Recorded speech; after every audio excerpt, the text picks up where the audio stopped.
Good afternoon. We had a very warm day with lots of sunshine. We'll keep our temperatures on the warm side as we head overnight tonight. Could have some fog in southeastern KELOLAND by morning. 70 the low Sioux Falls, 69 in Aberdeen and Pierre, and 70 in Rapid City with a chance of isolated thunderstorms. It is going to be hot and humid in eastern KELOLAND as we head through tomorrow. 92 Sioux Falls, 96 in Aberdeen, 100 in Pierre and in Rapid City, and Sunday looks to be much of the same. We'll take a closer look at your weekend coming up. KELOLAND's First at 4 starts right now. Live from KELOLAND Media Group. KELOLAND News First at 4. The flood recovery continues in northwest Iowa. The new program trying to help homeowners and businesses.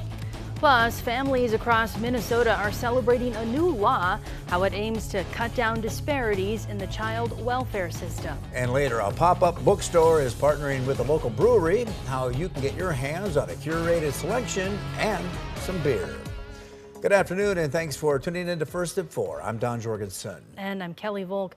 Sioux Falls police are investigating a fatal crash on East 26th Street near Bonson Avenue. It happened at about 12:30 this afternoon. Authorities say the driver of the pickup was heading east and veered to the other side of the street, hitting two light poles and a tree. The driver was taken to the hospital where he was pronounced dead. Police say that it's too early to tell if drugs or alcohol were involved or if it was a medical event. The crash shut down westbound traffic for a few hours while police investigated the crash. We'll have more on the east side crash coming up tonight on KELOLAND News at 5. A 35-year-old Piedmont man is behind bars after deputies allegedly found him unconscious in a vehicle while holding a needle in his lap. Tyler Gallant faces multiple drug charges. According to Meade County Sheriff's Office, they found more than 200 fentanyl pills, 2 grams of meth, and other drug paraphernalia. The case has been turned over to the Meade County State's Attorney. More than $5 million will be divided between 250 volunteer fire departments in South Dakota to buy protective personal equipment. Awards range from $700 to $40,000 depending on the applications and the need. Now, equipment includes items such as bunker gear, boots, gloves, helmets, and self-contained breathing apparatus. The grant program was approved during the 2023 legislative session.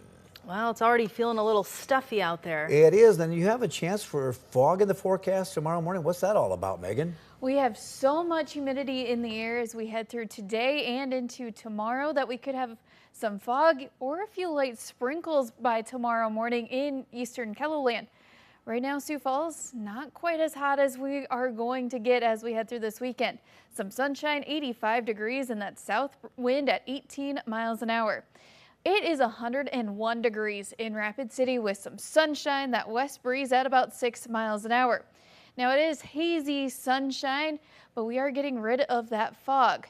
Right now, or the highest temperatures since midnight, 103 in Buffalo, that 101 in Rapid City and in Phillip, 100 in Pine Ridge and in Valentine. Again, eastern KELOLAND, not quite as hot, 83 in Watertown, 84 in Brookings, and that 85 in Sioux Falls. Now, there is a heat advisory in place for tomorrow afternoon through Sunday evening for everyone there in Orange. It is going to feel as hot as 105 degrees outside. Right now, just a couple of clouds in south central and western South Dakota. Nothing coming out of those yet. Now, if we do get a thunderstorm to pop up, it could become strong to severe. We do have that level 1 out of 5 risk there in green. Strong winds and small hail going to be our main threats. Otherwise for tonight, mostly clear skies, light winds, 70 are low Sioux Falls, 69 in Aberdeen and Pierre, and 70 in Rapid City. As we head into tomorrow, it's going to be hot and humid in eastern KELOLAND. Plenty of sunshine, mostly light winds, 92 Sioux Falls, 96 in Aberdeen, 100 in Pierre and in Rapid City. Sunday is going to be pretty similar, highs in the 90s, even those 100s popping up, mostly light winds and plenty of sunshine. We'll take a closer look at what to expect for the rest of your weekend with a couple chances of rain and thunderstorms in just a little bit. Thanks, Megan. Iowa Governor Kim Reynolds announced new programs for Iowans trying to recover from recent natural disasters. Reynolds says providing temporary housing to victims of severe weather is the top priority. She says following tornadoes in Minden and Greenfield and flooding in northwest Iowa, 5,000 homes have been impacted. That number could increase by another 2,000. The state is now teaming up with FEMA to start a temporary housing program that puts people into hotels, RVs, or mobile homes as they start to fix or rebuild their own homes. FEMA is currently working on programs to keep people in their communities. I come from rural Iowa. We want to do everything we can to drive growth and prosperity to bring people to our communities. And so when you're impacted with devastation like this, you don't want to lose anybody. And most importantly, they want to provide what these individuals need. So, we want to do what we can so that they can remain in their communities while they rebuild or repair their homes. Governor Reynolds also announced help for farmers. The Disaster Recovery Program provides grants to pay back interest on loans. Well, speaking of that, today is the last day to report any flood damage to FEMA. The South Dakota Office of Emergency Management is encouraging both individuals and businesses to fill out the online form. State officials say that the data collection is crucial for seeking a presidential disaster declaration. To submit your flood damage report, visit the state's website at sd.gov. Minnesota families are celebrating at the state capitol for a new law designed to keep families together. It aims to cut down on racial disparities in the child welfare system. Caroline Cummings with our CBS affiliate in Minnesota explains what it does and shares one mother's fight to reunite with her son.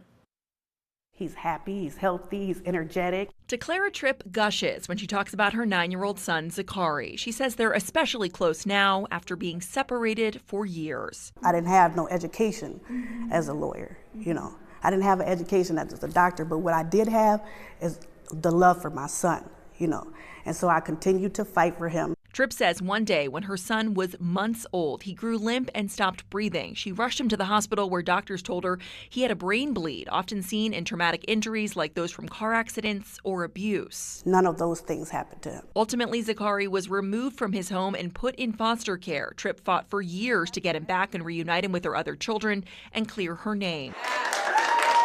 On Wednesday, she joined DFL Governor Tim Walz and other advocates to celebrate a new step forward. A new law designed to spare other families similar trauma passed with bipartisan support this year.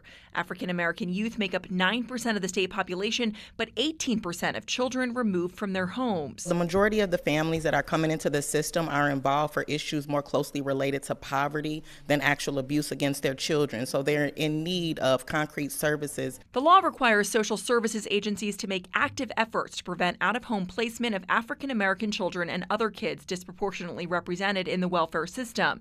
It sets new standards for when courts can terminate parental rights and orders courts to place a child in a willing and able relative's home before foster care. Before my process, I felt like I wasn't heard. Today, I felt like I'm being heard. Caroline Cummings, WCCO News. The provisions of the law take effect in 2027, but the bill instructs the Minnesota Department of Human Services to create a phase-in for Hennepin and Ramsey counties starting next year before it triggers statewide. It requires a report detailing the outcomes. The 2024